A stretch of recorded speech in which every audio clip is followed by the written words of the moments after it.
Қайырлы күн, қымбатты көрермендер. Мен қазір дәл осындай тез және таңғы асыққан кезде жейтінге ыңғайлы тағам дайындайтын боламын.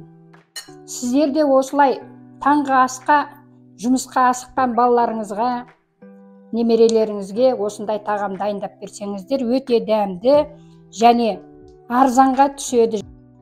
Бірінші картопты ірі теркадан өткіземіз.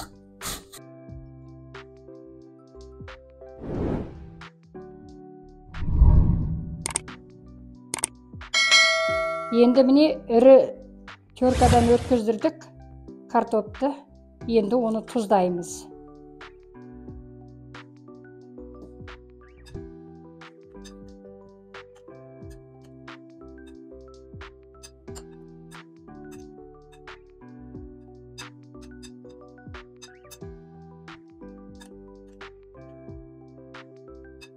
Картоптың суын сығып алып тастаймыз.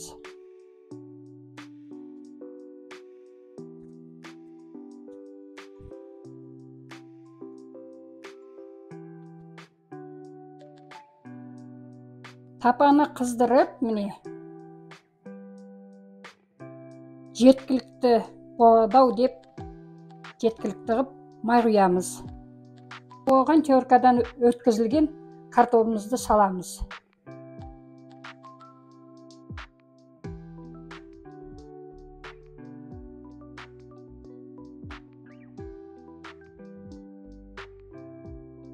Енді көк пияз болса, көк пияз қосқан жақсы.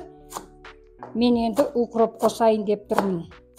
Бұны укропты жұмыртқаны шағып алып, араластырып, укропты бірге араластырсаңыз да болады. Бетіне сеуіп пісірсеңіз де болады.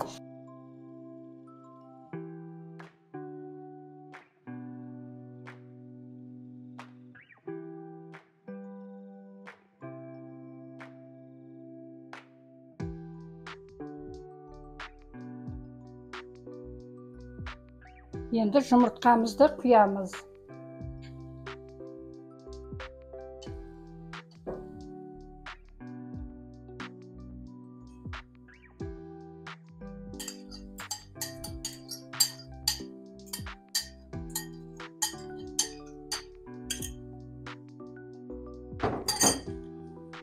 Жан-жағына ағып кетті.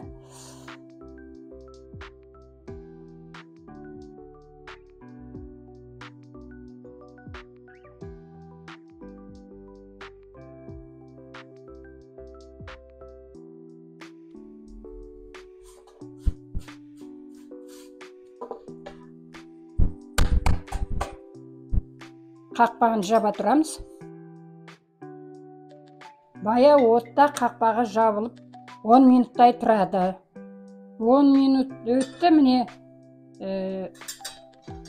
дайын болған сияқты, бірақ неге екенін жыртылып кететін сияқты болып тұр. Сондықтан мен